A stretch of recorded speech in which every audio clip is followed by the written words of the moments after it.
الحمد لله رب العالمين وصلى الله على سيدنا محمد وآله الطيبين الطاهرين ولا سيما بقية الله في الأرضين وحجته في العالمين واللعن على أعدائهم من الآن إلى أبد الآبدين.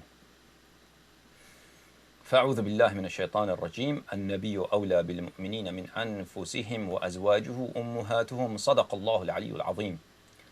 Greetings. In the previous video lectures, I explained to you what was the reason that Allah subhanahu wa ta'ala revealed the verse number 53 in Surah Al-Ahzab. وَمَا كَانَ لَكُمْ أَن تُؤْذُوا رَسُولَ اللَّهِ صَلَّى اللَّهُ عَلَيْهِ وَآلِهِ وَلَا أَن تَنْكِحُوا أَزْوَاجَهُ مِن بَعْدِهِ أَبَدًا. It's not permissible for you to cause pain to the Nabi sallallahu alayhi wa sallam, nor is it permissible for you to ever marry one of his wives after him sallallahu alayhi wa sallam. And we mentioned that Talha ibn Ubaidillah al-Timi, the second cousin of Aisha, he had some very vulgar and disgraceful intentions towards Aisha, and he had vocally expressed those intentions. And obviously that was an insult and disrespect to our beloved Nabi sallallahu alayhi wa sallam. And we mentioned and showed numerous sayings from the Umari congregation, Aisha herself, that the meaning of motherhood in the verse وَأَزْوَاجُهُ أُمُّهَاتُهُمْ, this motherhood conveys the meaning of prohibition of marrying one of the wives of the Nabi sallallahu alayhi wa sallam, or any one of them. We spoke on the account of Umari sources. What is the view of Shia books on this regard? Inshallah tabaraka wa ta'ala, in this lecture we will present the Shia view. This is the book of Ali ibn Ibrahim al-Qummi, Tafsir al-Qummi, one of our foremost credible books of tafsir. Mostly a tafsir that is riwayah, all of it are narrations from the Imams alayhim as-salatu was-salam. Tafsir Ali ibn Ibrahim al-Qummi. And Ali ibn Ibrahim is one of the shuyukh, one of the masters and teachers of Al-Kulayni rahimahullah ta'ala. Tafsir Ali ibn Ibrahim al-Qummi, second volume, published by Mu'assasat al-A'lami lil-Matbu'at in Beirut, Lebanon, the year 1412. Beirut. Tafsir Surah Al-Ahzab. Surah Al-Ahzab. أعوذ بالله من الشيطان الرجيم. وأما قوله وما كان لكم أن تؤذوا رسول الله صلى الله عليه وآله ولا أن تنكحوا أزواجه من بعده أبدا إن ذلكم كان عند الله عظيما. And it's not permissible for you to cause distress to the Nabi صلى الله عليه وآله, nor to marry any of his wives after him.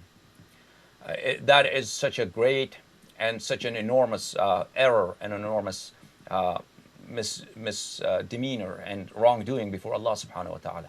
فإنه كان سبب نزولها أنه لما أنزل الله تعالى.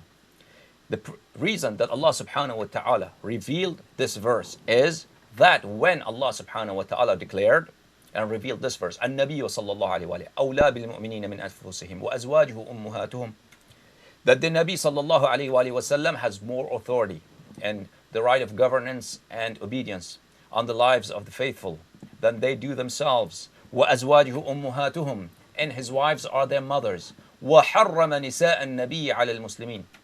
This verse prohibited. This verse, وَأَزْوَاجُهُ أُمُّهَاتُهُمْ.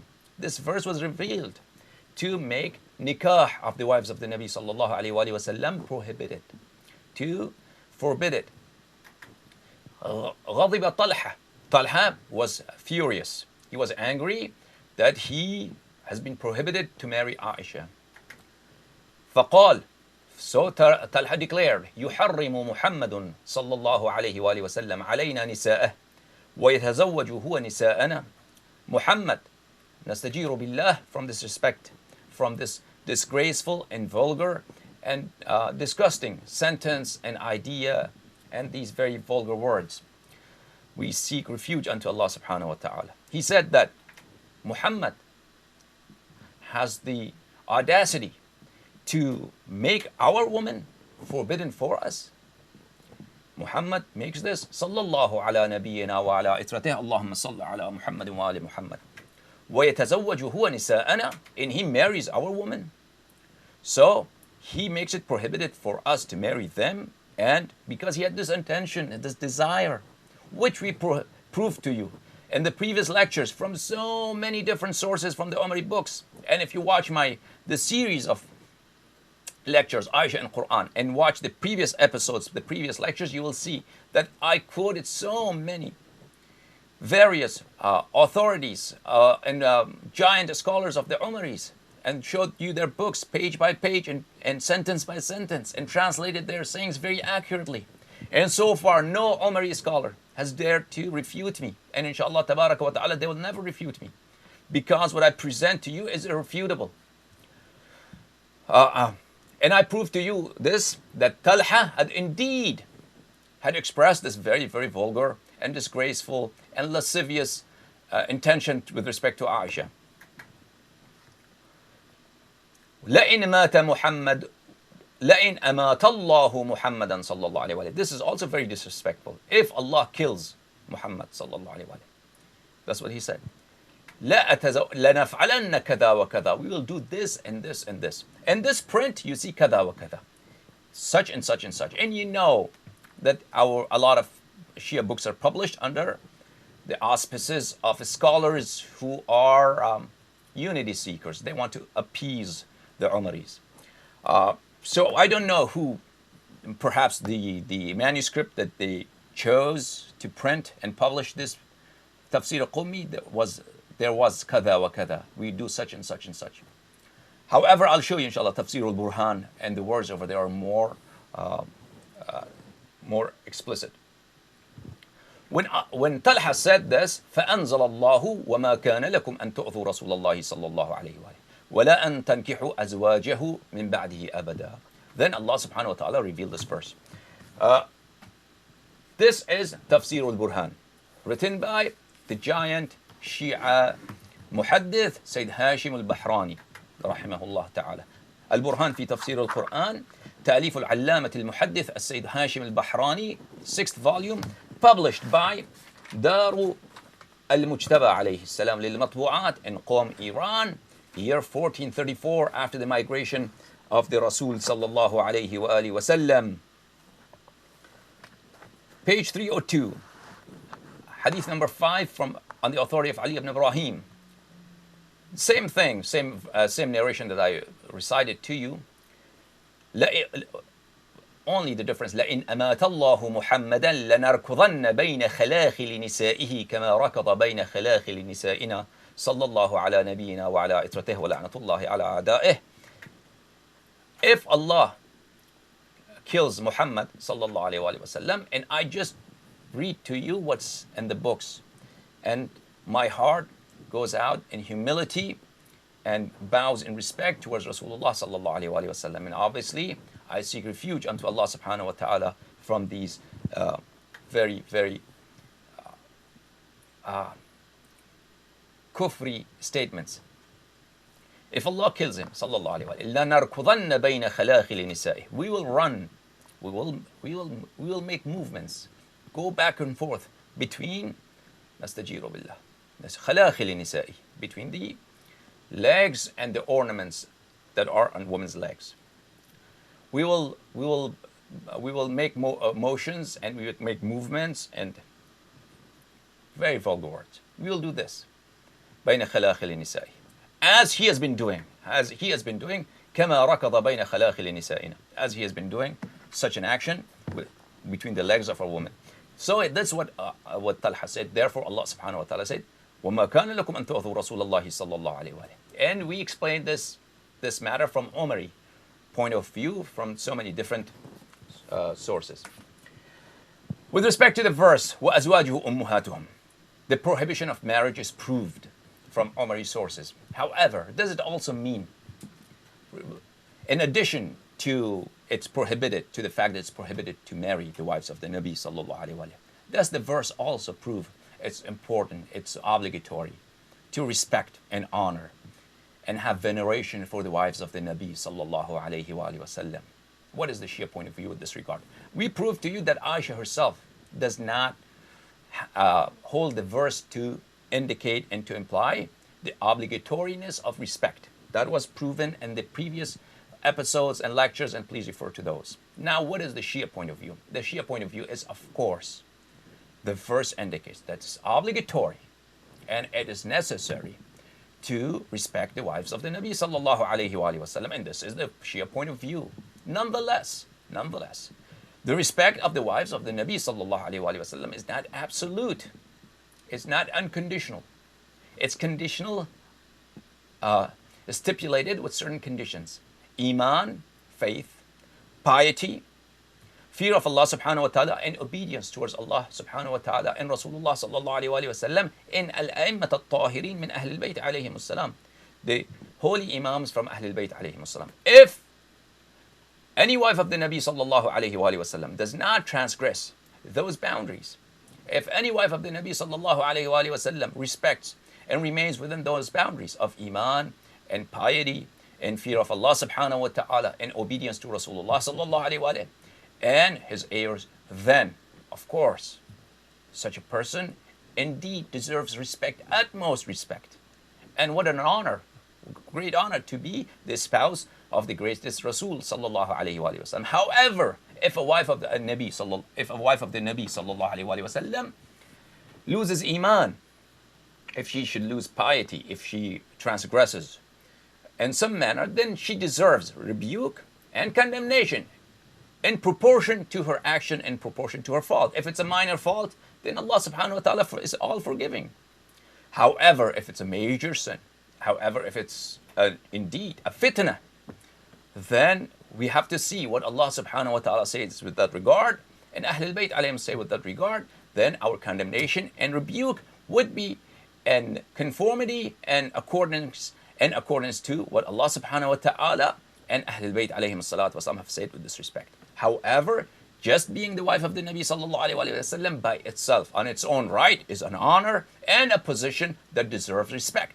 Nonetheless, we will inshallah tabarak wa ta'ala prove that Hafsa and Aisha, although they were the wives of the Nabi sallallahu alayhi wa sallam, they were condemned by Allah subhanahu wa ta'ala in numerous verses and so many actions they undertook and so many deeds they displayed that does not allow us to show respect for them.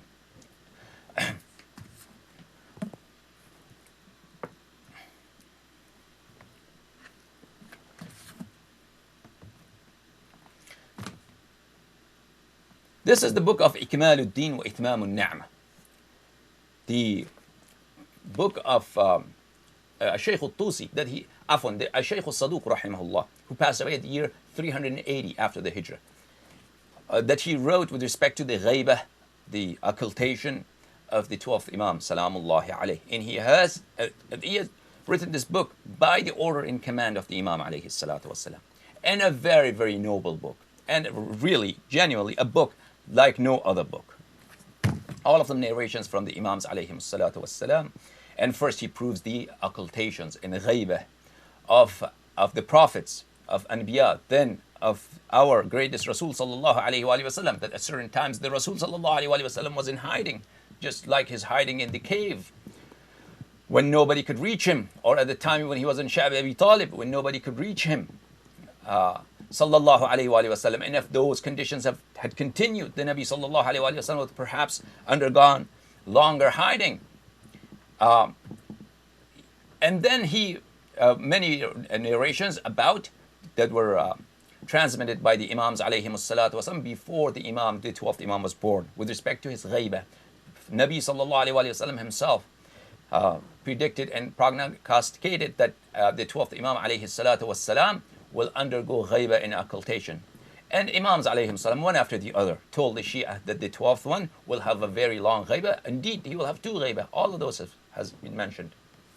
Anyway, in this book, Sa'd ibn Abdullah al-Qummi is a famous Shia narrator, and he is one of the teachers of Al-Kulayni.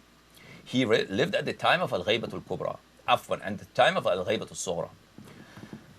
al-Sughra. He lived in Qum, obviously, as could be inferred from his name. He said that he used to debate the Umaris and always defeat the Umaris. Once he encountered an Umari who was very good, and he put some questions that made Sa'd ibn Abdullah al-Qummi do some research how to answer him. So he went to his teacher, Ahmad ibn Ishaq al-Qummi, to help him with respect to these questions and with respect to these arguments that this Umari debater has put forward to him. His teacher said that I'm going to Samarra to meet the Imam alayhi salam, Al-Imam Al-Hasan Al-Askari, the 11th Imam, salamullahi alayhi. Why don't you come with me? Sa'd ibn Abdullah says, I became so happy, so pleased, what an honor. I'll join you. I'll come with you, my teacher, to see the Imam alayhi salatu wasalam. So Sa'd ibn Abdullah al-Qummi, along with his teacher, Ahmad ibn Ishaq al-Qummi, they both come to Samarra. They meet the Imam alayhi salatu wasalam as the Imam alayhi salatu wasalam is holding his son, our Imam, our Prince, our King, our Master, the Imam of the age, Ajjalallahu ta'ala farajahu al-sharif wa ruhi lahu al-fidah wa salamullahi alayhi, in his lap. Imam alayhi salatu wasalam reminded the 11th Imam alayhi salam, Imam al-Hasan al-Zaki al-Askari salamullahi alayhi, reminded Sa'd ibn Abdullah that you have some questions. Don't forget to ask your questions. And then he referred Sa'd ibn Abdullah, why don't you ask my son your questions? So Sa'd ibn Abdullah al-Qummi had a list of questions that he put forward to the 12th Imam salamullahi alayhi. And the Imam alayhi salatu wasalam, at that time, he was at a tender age, he was young. But the ilm, the knowledge of Imams alayhi salatu wasalam, it's not by learning, it's not by age, it's not gained by education and learning and seeing teachers and attending lessons and lectures. Aimma alayhim salam, the Imams alayhim salam, their knowledge is imparted by Allah subhanahu wa ta'ala. Their knowledge is divine. Salamullahi alayhim. So the Imam alayhi salatu wasalam answered his questions. Amongst the questions that Sa'd ibn Abdullah asked him was about this laqab, this title, Ummul Mu'mineen. And whether this laqab, this title continues for the wives of the Nabi sallallahu alayhi wa sallam. And what is the meaning of this? Let me show you the text, and I'll read the text and I'll translate it for you, inshallah, and we all will be blessed. We all will be blessed by hearing the words of the Imam salamullahi alayhi and doing tasdeeq and inshallah attesting to its validity and truth, inshallah tabaraka wa ta'ala, would increase our iman. إكمال الدين وإتمام النعمة في إثبات الغيبة وكشف الحيرة، تأليف الشيخ الصدوق رحمه الله محمد بن علي الصدوق، طبع دار المرتضى in Beirut, دار المرتضى in Beirut, Lebanon, at the year 1430. At this volume number 2 of this book, section 2, and this is hadith number 21. ذكر من شاهد الإمام الحجة عليه السلام ورعاه وكلمه, the section that pertains to all those people who witnessed the Imam عليه الصلاة والسلام and sat in his presence and conversed with the Imam salamullahi alayhi. The hadith number is 21 in this section, and the beginning of the hadith is at page 412. It's a long hadith. Amongst the questions that Sa'd ibn Abdullah al-Qummi at page 416 asks our Lord and our Imam, our Master, the Imam of the age, alayhi salatu wassalam,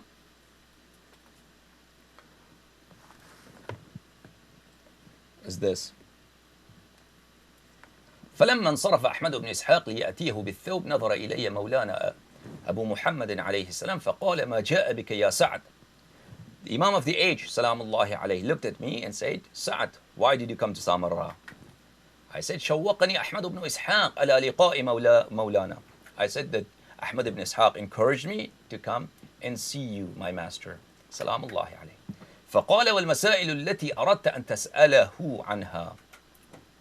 Imam alayhi salam said, Sa'd, don't forget the questions that you intended to ask us. قلت على حالها يا مولاي. قال فسل قرة عيني وأومأ إلى الغلام سلام الله عليه. I said those questions I have to ask them. The Imam alayhi salam said, ask this my son. He pointed to his son and said, ask my son, who is the light of my eyes, who is the happiness of my heart. Salamullahi alayhi wa ruhi lahu al-fidah. فقال لي الغلام سل عما بدا لك منها. Imam alayhi salatu wasalam said to me, the Imam of the age, Ajjalallahu ta'ala farajahu al-sharif, who was young, said, ask me any question that occurs to your mind. فقلت له مولانا وابن مولانا إنا روينا عنكم أن رسول الله صلى الله عليه وآله وسلم جعل طلاق نسائه بيد أمير المؤمنين عليه السلام حتى أرسل يوم الجمل إلى عائشة. I said, my master and son of my master, we have been narrated to that Amir al-Mu'mineen alayhi salam had the authority to deliver divorce of the wives of the Nabi sallallahu alayhi wa that the Nabi sallallahu alayhi wa sallam, Rasulullah ja'ala, he had placed the right of divorce of his wife in the hands of Amir al-Mu'mineen alayhi salam. Hatta arsala. Therefore, Amir al-Mu'mineen alayhi salatu wasalam sent a message to Aisha during the battle of Jamal, Camel. إنك قد أرهجت على الإسلام وأهله بفتنتك وأوردت بنيك حياذ الهلاك بجهلك. Aisha, you have enticed fitna, you have enticed mischief and violence and killing amongst the Muslims. And your sons, وأوردت بنيك حياذ حياض is the plural of حوض, which means pools, ponds. And you have brought your sons, you have thrown your sons at the ponds of death. بجهلك, because of your ignorance. Jahl is also ignorance and also following one's shahwa, following one's whims, following one's worldly desires. Both is called jahl in hadith and in verses of Quran. Jahl is not just lack of information. Also, if a person follows his sinful intentions and his worldly desires and commits sins, that's also jahl. So you have thrown your sons to the ponds of death on the account of your lack of piety and your worldly desires and your ignorance. فإن كففت عني غربك وإلا طلقتك. Imam alayhi salatu wasalam said, Aisha, either you abstain from fighting me and go away, go back to Medina, or I am going to deliver your divorce. I'm going to divorce you, separate you from the Imam Ali, from the Rasulullah sallallahu alayhi wa sallam. ونساء رسول الله صلى الله عليه وآله وسلم قد كان طلاقهن وفاته. قلت ما الطلاق? Sa'd ibn Abdullah al-Qummi narrates the hadith to the Imam alayhi salam. And on the other hand, the divorce of any woman is the death of her husband. If the husband dies, then iddatul talaq, she maintains her iddah, the period that she has to wait before being able to marry someone else, then she can marry anybody. So what is this talaq? What is this divorce that Amir al-Mu'mineen alayhi salam has referred to in this hadith? Because Aisha, her husband, had passed away. Rasulullah sallallahu alayhi wa sallam had passed away. Why Amir al-Mu'mineen alayhi salatu wasalam, at year 36, 37, about 26 years after the demise of the Rasul sallallahu alayhi wa sallam, sends such a message to Aisha that if you do not hold back, I'm going to issue your talaq, issue your divorce. Which kind of divorce is this? قال ما الطلاق؟ قلت تخلية السبيل. Imam alayhi salatu wasalam said, what is divorce? I said, تخلية السبيل. Divorce is that the woman has permission to marry someone else. قال فإذا كان طلاقهن وفاة رسول الله صلى الله عليه وآله وسلم قد خليت لهن السبيل فلما لا يحل لهن الأزواج. The Imam alayhi salatu wasalam asked me, if divorce of a woman is the death of her husband, and the divorce is the permission that her way is clear that she can marry any person she wants, then Rasulullah sallallahu alayhi wa sallam had passed away 26 years ago. Why? بل قد خليت لهن السبيل فلما لا يحل لهن الأزواج. Rasulullah sallallahu alayhi wa sallam had already passed away. Why it was not permissible for the women of the Nabi sallallahu alayhi wa sallam to remarry? Sa'd says, I said, قلت لأن الله تبارك وتعالى حرم الأزواج عليهن. I said, because Allah subhanahu wa ta'ala had made it prohibited for the wives of the Nabi sallallahu alayhi wa sallam to remarry after his demise. The Imam alayhi salam said, كيف وقد خل الموت سبيلهن. Imam of the age alayhi salatu wassalam wa ajjal Allah ta'ala farajahu sharif said to Sa'd ibn Abdullah, how is that possible? When you state that maut, the death of the husband, is talaq and afterwards she can remarry, how could it be that Allah subhanahu wa ta'ala has prohibited the wives of the Nabi sallallahu alayhi wa sallam from remarrying? قلت فأخبرني يا ابن مولاي عن معنى الطلاق الذي فوض رسول الله صلى الله عليه وآله وسلم حكمه إلى أمير المؤمنين عليه السلام. I said, please, my master, inform me. Please inform me. What is the meaning of the divorce that the Nabi sallallahu alayhi wa sallam? The meaning of the divorce, the Nabi sallallahu alayhi wa sallam had given the authority to issue such divorce to his brother, to Amir al-Mu'mineen alayhi salatu wassalam, that he may divorce any of his wives. قال إن الله تقدس اسمه عظم شأن نساء النبي صلى الله عليه وآله. The Imam of the age alayhi salam said, listen, Allah subhanahu wa ta'ala has dignified the position of the wives of the Nabi sallallahu alayhi wa sallam. فخصهن بشرف الأمهات. Allah subhanahu wa ta'ala has exclusively called the wives of the Nabi sallallahu alayhi wa sallam as the mothers of the faithful. So this is a great position. فقال رسول الله صلى الله عليه وآله وسلم يا أبا الحسن. Therefore Rasulullah صلى الله عليه وآله وسلم said to Amir al-Mu'mineen, يا أبا الحسن. Abu al-Hasan is the kunya, the patron name of Amir al-Mu'mineen alayhi salatu wassalam. Rasulullah sallallahu alayhi wa sallam said to Amir al-Mu'mineen, Abu al-Hasan, إن هذا الشرف باق لهن ما دمنا لله على الطاعة. Rasulullah sallallahu alayhi wa sallam said to Amir al-Mu'mineen, this sharaf, this dignity, this very lofty and high position of being ummuhat al-Mu'mineen, being the mothers of the faithful, continues for them so long as they remain, the wives remain upon the obedience of Allah subhanahu wa ta'ala. This sharaf, this dignity is not forever, is not unconditional, is not absolute. No, this has condition.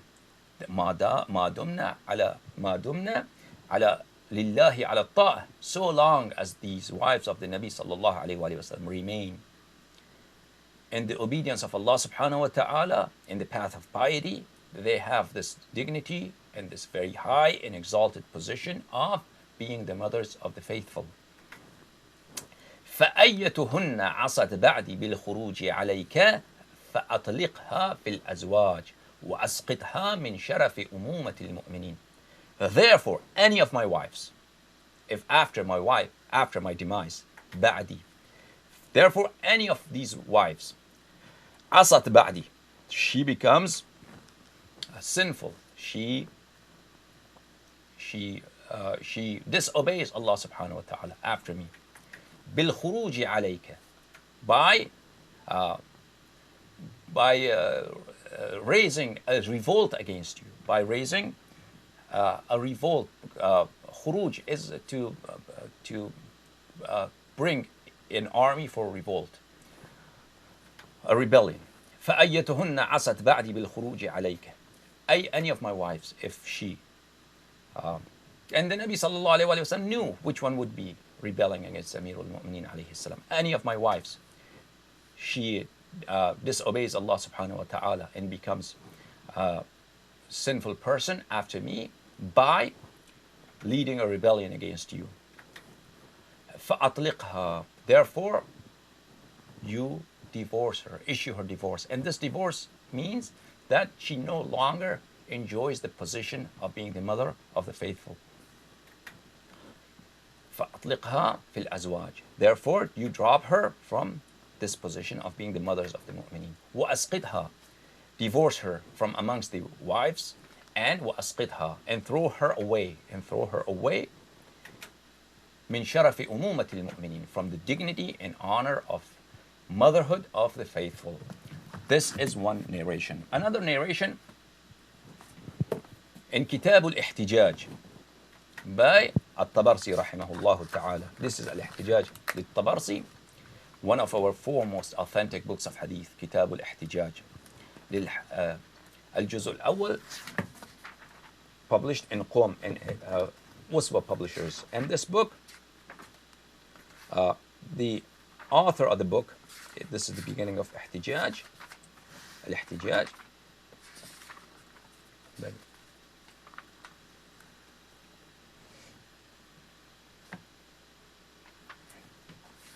He mentions that all the narrations that he mentions in this book are authentic narrations, and all the narrations in the books are narrations that the Shia have consensus on their validity.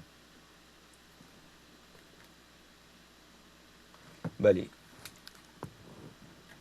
ولا نأتي في أكثر ما نورده من الأخبار بإسناده إما لوجود الإجماع عليه أو موافقة لما دلت العقول إليه. After mentioning that, at page number 384, أمر نساء النبي صلى الله عليه وآله من بعده بيد علي عليه السلام. The authority that holds the fate of the wives of the Nabi صلى الله عليه وآله وسلم after him is أمير المؤمنين عليه الصلاة والسلام. Hadith number 77 on the authority of Al-Imam Al-Baqiri عليه السلام. لما كان يوم الجمل وقد رشق حودج عائشة بالنبل. On the day of the battle of Jamal, Aisha was on her camel, and she was wearing armor, body armor. She was clad in iron, and she had made herself a little canopy, a little tent on top of the camel that was also iron, made of iron and steel.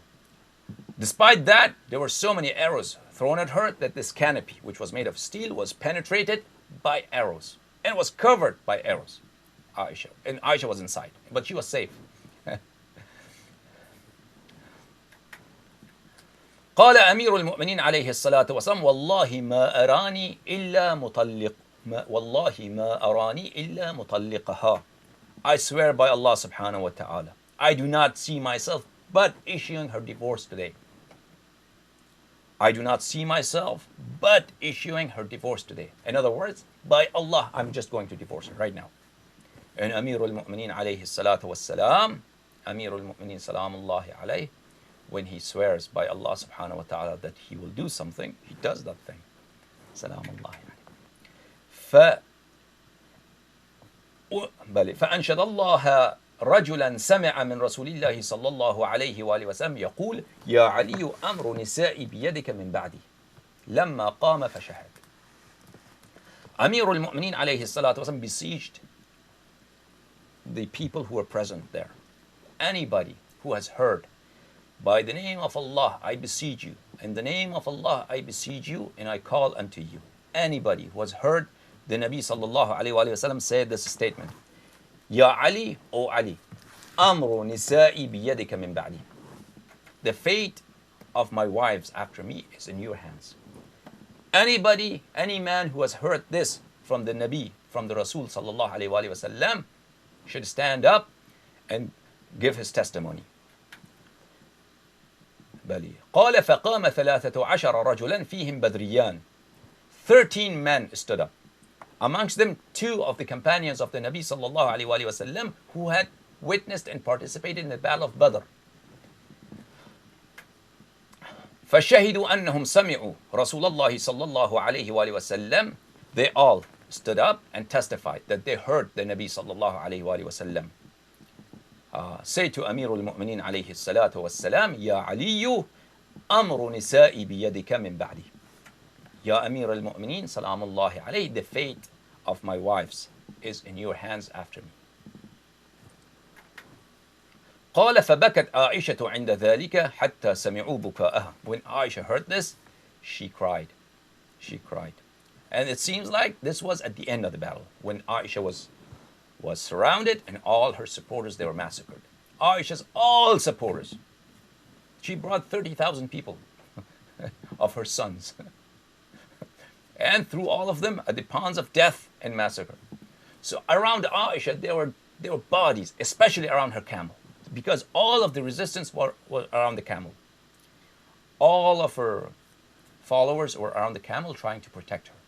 And all of the battle and the severity of the battle and most of the murders and killings that occurred were around the battle. So around Aisha, there were piles of bodies, cut hands, severed limbs, severed heads, and arrows and broken swords and broken spears all around Aisha, and Aisha's inside there. So Amir al-Mu'mineen alayhi salatu wassalam at that moment, because otherwise Aisha would not have heard this. From the context of the narration, it's clear that this happened when Amir al-Mu'mineen alayhi salatu wassalam got close to Aisha. قال فبكت عائشة حد عند ذلك. But Aisha started crying from inside her canopy, from inside her armored canopy on top of the camel. The camel had been killed by that time. The camel, so many stories and narrations with regard to that camel. That camel itself was shaitan. Actually, shaitan was, a shaitan had come in the form of a camel that Aisha was riding that camel. And they cut off the limbs of that, the legs and hands of that camel, and it still would not fall down because it was shaitan. Aisha started crying at that time. حتى سمعوا بكاءها, so they heard her voice that she was crying. فقال علي عليه السلام لقد أنبأني رسول الله صلى الله عليه وآله وسلم بنبأ. Amir al-Mu'mineen alayhi salatu wasalam said that Rasulullah sallallahu alayhi wa sallam informed me of this issue. فقال إن الله تعالى يمدك يا علي يوم الجمل بخمسة آلاف من الملائكة مسومين. Allah subhanahu wa ta'ala will help you, will assist you on the day of battle of Jamal, battle of Camel, with 5,000 malaika, angels, who will come as warriors, who will come as fighters to fight Aisha. Musawwamin, and they will bear marks. They will have signs and marks of being warriors, these angels. Alhamdulillah Rabbil Alameen. And this narration is also present in the book of Bihar al-Anwar and many other books. Therefore, Amir al-Mu'mineen alayhi salatu wassalam, the first narration by Sa'd ibn Abdullah al-Qummi, the Imam of the age alayhi salam, said that Rasulullah sallallahu alayhi wa sallam commanded Amir al-Mu'mineen alayhi salam, should any of my wives rebel against you and lead a revolt against you, you make sure that you issue her divorce and you drop her from the honor of being the mother of the faithful. And the second one, this narration that Amir al-Mu'mineen alayhi salatu wasalam swore on Allah subhanahu wa ta'ala that he is going to issue Aisha's divorce. Therefore, the first narration indicates that Amir al-Mu'mineen alayhi salatu wasalam, because he's ma'soom and he does not defy the command of the Nabi sallallahu alayhi wa sallam, must have divorced Aisha. And this, the second narration that I recited to you, because Amir al-Mu'mineen alayhi salatu wasalam takes an oath, takes a qasam by Allah subhanahu wa ta'ala that he's going to do this, therefore he must have done it. Therefore, for us, this position of motherhood to mu'mineen, Aisha does not enjoy this position because of her actions and because of so many other verses in the Holy Quran. Now that we mentioned that Aisha is the wife of the Nabi sallallahu alayhi wa sallam, and we have mentioned that the motherhood with respect to the wives of the Nabi sallallahu alayhi wa sallam also calls for respect and honor for the wives of the Nabi sallallahu alayhi wa sallam, unless they transgress the boundaries of taqwa and piety in iman. This matter is proved by so many verses of Quran. This is proved by so many ahadith. I will show you some verses, inshallah tabaraka wa ta'ala, and some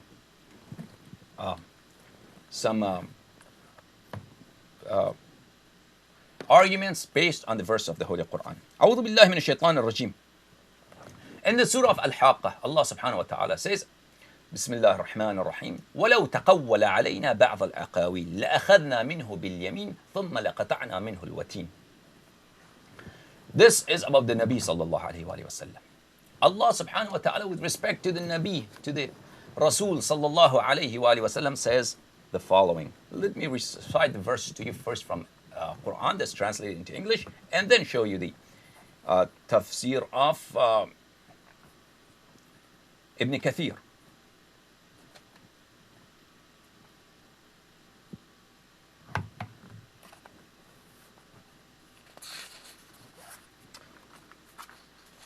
In the holy surah of Al-Haqqah,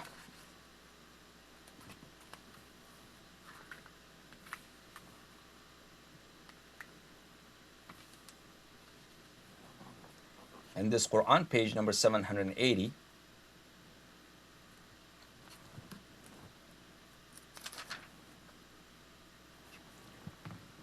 أعوذ بالله من الشيطان الرجيم. Surah Al-Haqqah, page 782. وَلَوْ تَقَوَّلَ عَلَيْنَا بَعْضَ الْأَقَاوِيلِ. If he, who? The greatest Rasul sallallahu alayhi wa alayhi, had forged a false saying concerning us. If the Nabi sallallahu alayhi wa sallam commits a sin, attributes to Allah subhanahu wa ta'ala something that's not true. So what happens? لَأَخَذْنَا مِنْهُ بِالْيَمِينِ. We surely would have seized him by his right hand, or with power and might. Al-Yamin is the right hand, And it's either the right hand of Allah subhanahu wa ta'ala or the right hand of the Nabi sallallahu alayhi wa sallam. Allah subhanahu wa ta'ala does not have a right hand or a left hand. Allah subhanahu wa ta'ala does not have any hand. Allah subhanahu wa ta'ala, his hand, yadullahi fawqa aydihim, Allah's hand is over their hands. It refers to Allah's power and Allah's might. لَأَخَذْنَا مِنْهُ بِالْيَمِينِ. We will, if we say the yamin refers to Allah's right hand, Allah will seize the Nabi sallallahu alayhi wa sallam with his might, with his power, with his force. Or if we say the right hand of the Nabi sallallahu alayhi wa sallam, Allah will hold his right hand. In other words, we will hold him accountable, fiercely and severely, and without any sort of regard that he is the Nabi, therefore he has a free ticket to do whatever he wants. We surely would have seized him by his right hand, or with power and might. And then we certainly would have cut off his life artery. Then we would have certainly cut off his life artery. The al-watin, they said, is the artery that's around the heart, that's attached to the heart. In other words, if the Nabi sallallahu alayhi wa alihi wa sallam, he does something wrong and says something that Allah has not said, and makes up stuff on his own, then Allah subhanahu wa ta'ala would not let him do whatever he wants to do, just because he's the Nabi and he's the Rasul sallallahu alayhi wa sallam. So even Rasulullah sallallahu alayhi wa sallam, he is subject to following Allah's commands and maintaining piety and obeying Allah subhanahu wa ta'ala. If he does something, commits a sin, Allah subhanahu wa ta'ala promises that he will punish Rasulullah sallallahu alayhi wa sallam. But of course, it's our aqidah, it's our iman, as the Shia. The Nabi sallallahu alayhi wa sallam is ma'soom. Rasulullah sallallahu alayhi wa sallam had never committed any error, never committed any sin, major or minor. In the Umari books, Rasulullah sallallahu alayhi wa sallam, aliyadhu billah, they say that he's only ma'soom, he's only infallible in preaching Islam. Other things, he's not ma'soom. And then, even in preaching Islam, they have brought so many instances that in that he's also not infallible. Anyways, that's not the subject of our discussion now. This is Tafsir al-Quran al-Kareem by Ibn Kathir al-Dimashqi. Tafsir al-Quran, exegesis of the Quran, written by Ismail ibn Kathir al-Qurashi al-Dimashqi. Tab'u Dar ibn Arqam, volume number 4. And Ibn Kathir, you know, is a very staunch Wahhabi. He was before, he precedes Muhammad ibn Wahhab, but he is Salafi, student of Ibn Taymiyyah. Page number 535. ولو تقول علينا بعض الأقاويل لأخذنا منه باليمين ثم لقطعنا منه الوتين.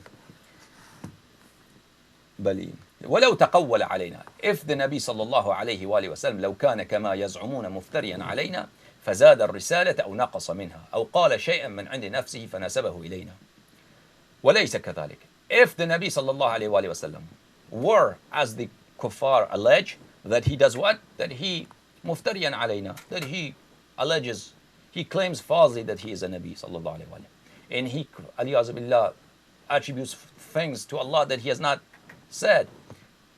If the Nabi sallallahu alayhi wa sallam adds to Allah's message, or he takes away things from Allah's message, or say something that Allah subhanahu wa ta'ala has not said and attributes to Allah, لَعَجَلْنَاهُ بِالْعُقُوبَةِ, we will surely and certainly we will hasten his punishment.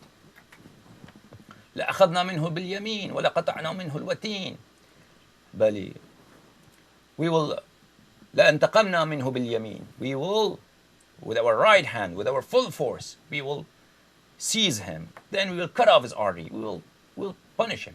This is with respect to the Nabi sallallahu alayhi wa sallam. If the Nabi sallallahu alayhi wa sallam, his respect, his honor, and his position is subject to that he does not go astray from the path of piety, path of iman. If he does something, Allah subhanahu wa ta'ala has promised him punishment, and the Nabi sallallahu alayhi wa sallam is infallible. He never did it, such a thing, nor we Shia ever believe that even before Jibreel came to him at the year 40, he did ever anything that is against Islam, against the will of Allah, against the pleasure of Allah subhanahu wa ta'ala. The Nabi sallallahu alayhi wa sallam, before declaring his risalah and after declaring his risalah, Nabi sallallahu alayhi wa sallam has been always ma'soom. In all anbiya are ma'soom. This is our position. Anyways, now his wives of course, Allah subhanahu wa ta'ala does not give free ticket to anybody, so he can do anything he wants.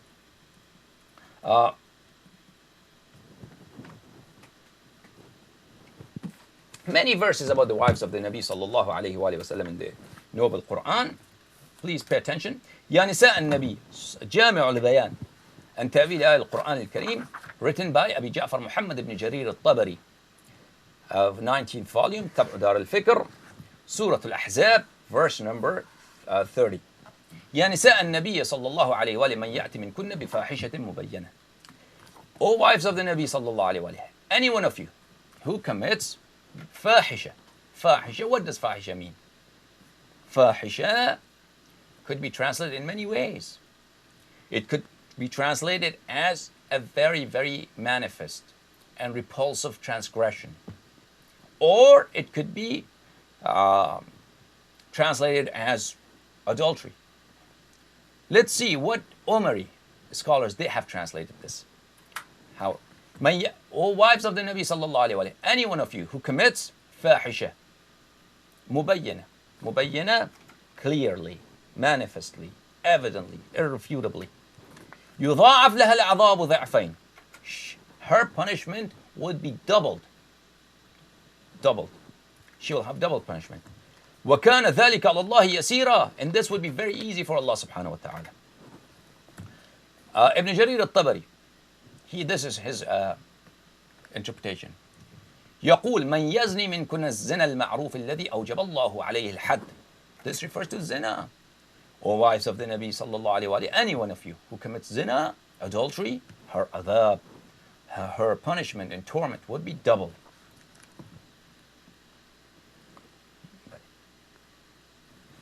And the following verse, which is in the next volume, جامع البيان عن تأويل آية القرآن الكريم, محمد بن جرير الطبري, الجزء الثاني والعشرون, تبع دار الفكر.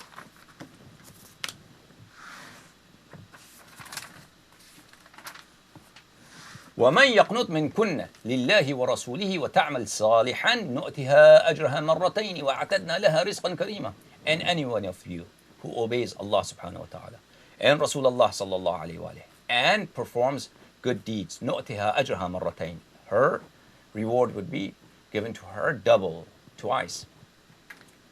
وأعتدنا لها رزقا كريما, and we will prepare for her a very, very generous sustenance. Tafsir.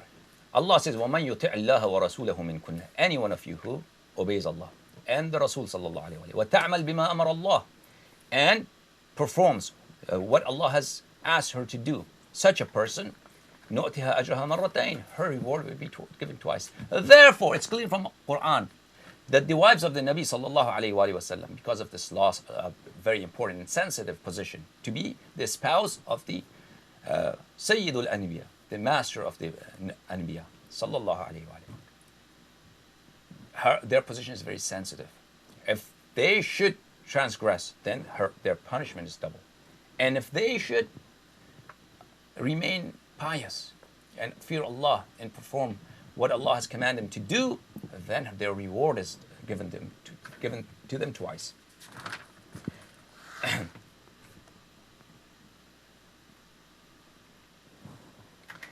The following verse: يا نساء النبي صلى الله عليه وآله لستن كأحد من النساء إن اتقيتن. O wives of the Nabi صلى الله عليه وآله, you are not like any other woman. You are not like any other woman. Your position is very sensitive, very important. إن اتقيتن. If you are not like any other woman, if you have a greater position, if you maintain your piety, Now, one may recite this verse this way: يا نساء النبي لستن كأحد من النساء إن اتقيتن فلا تخضعن. O wives of the Nabi, you stop here. This is the end of the sentence. Wives of the Nabi sallallahu alaihi wasallam, you are not like any other woman. If you are pious, do not talk to sweet voice. Do not talk to a very soft voice to other men. This is one way to recite this, and that could be the intention of Allah subhanahu wa ta'ala. That's what may Allah subhanahu wa ta'ala may have purported, may have intended. The other way to recite this verse is this way: يا نساء النبي لستن كأحد من النساء إن اتقيتن. O wives of the Nabi sallallahu alaihi wasallam, you are not like any other woman if you maintain piety, if you fear Allah subhanahu wa ta'ala. Both are correct. We do not know exactly which way Rasulullah sallallahu alaihi wasallam would prefer us to recite this, because we do not have a specific hadith with respect to this. However, this, if the first way to recite this verse, the meaning is correct.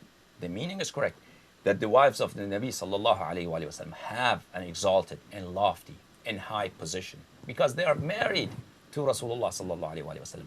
However, this respect and this veneration and the great reward of Allah subhanahu wa ta'ala has promised them is subject to what? Subject to iman, subject to taqwa, subject to performing good deeds. This, even if one disputes that he does not want to recite the verse this way, that meaning is correct because on the account of the previous verses that are recited to you.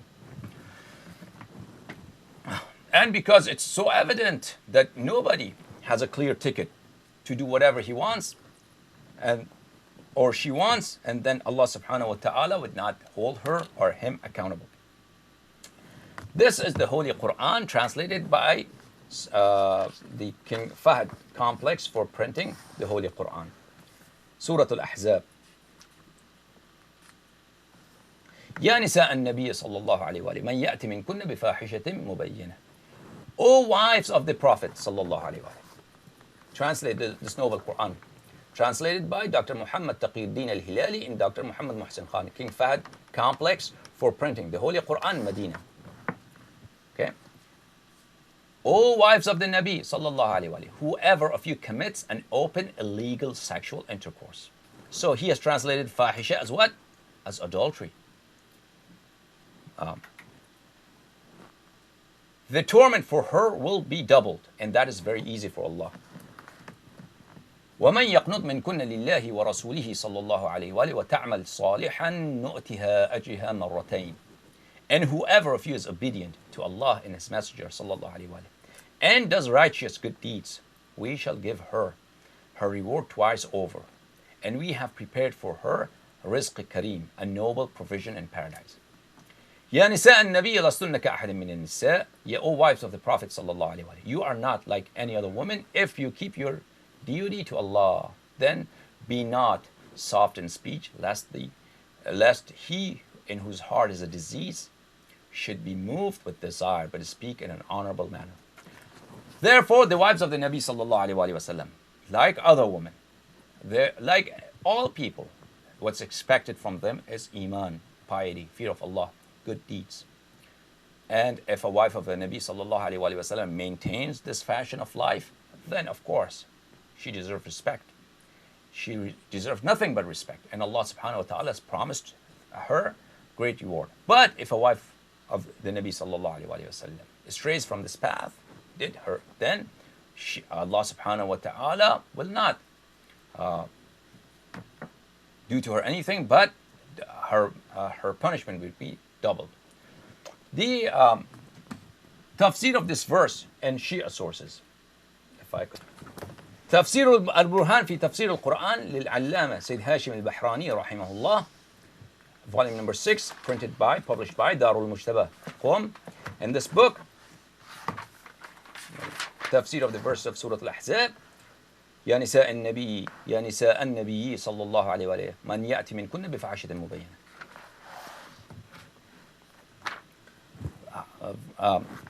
Hadith number 11 in this chapter.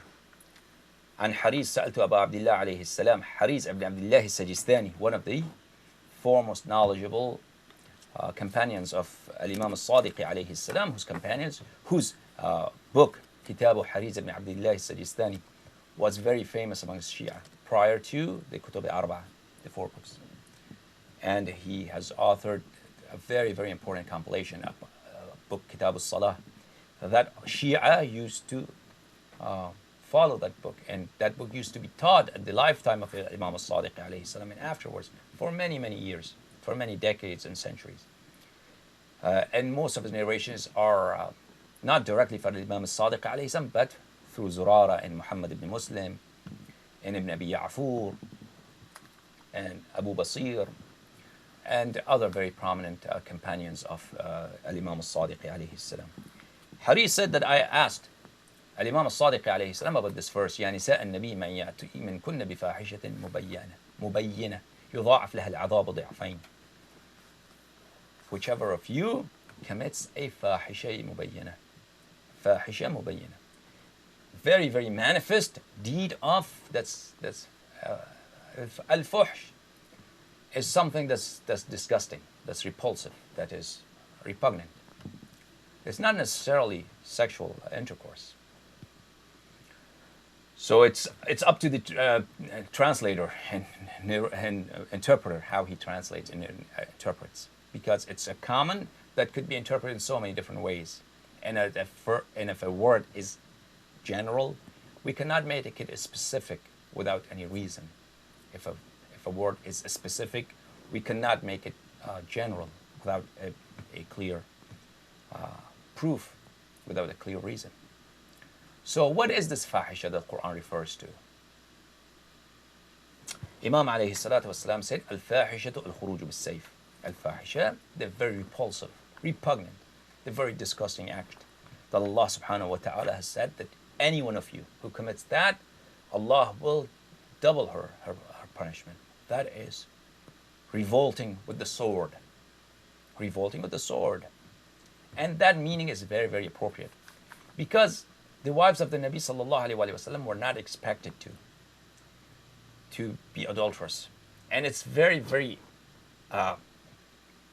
strange that Allah subhanahu wa ta'ala would address the wives of the Nabi sallallahu alayhi wa sallam and say, whoever of you commits adultery, her punishment will be twice, right? Although Allah subhanahu wa ta'ala may address his subjects any way he desires.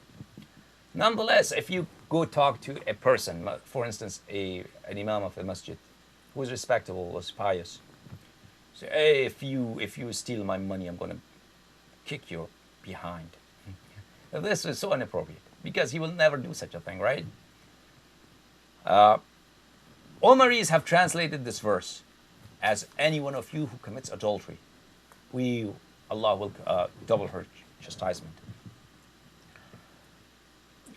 This does not seem to be very becoming of the verse and very, very appropriate for the verse.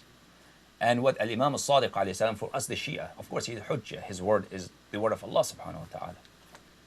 That meaning is very fit, that Allah subhanahu wa ta'ala, fahishatun mubayna, a very evident, manifest, repulsive act that one of the wives of the Nabi sallallahu alayhi wa sallam did. What was it? She led a rebellion. She led tens of thousands of Muslims to their deaths in Basra to fight who? Amirul Mu'mineen, the brother of Rasulullah sallallahu alayhi wa sallam. Ana silmun liman salamakum wa harbun liman harabakum. Whoever fights Amirul Mu'mineen fights Rasulullah sallallahu alayhi wa sallam. Therefore, this meaning is very, very appropriate. Anyways, so the Shia position with respect to wives of the Nabi sallallahu alayhi wa sallam is veneration, respect, and honor, unless a certain person has been declared by Allah subhanahu wa ta'ala in Quran that she does not deserve respect. And inshallah tabaraka wa ta'ala, we recite so many verses from Umari sources about Aisha wa Hafsa.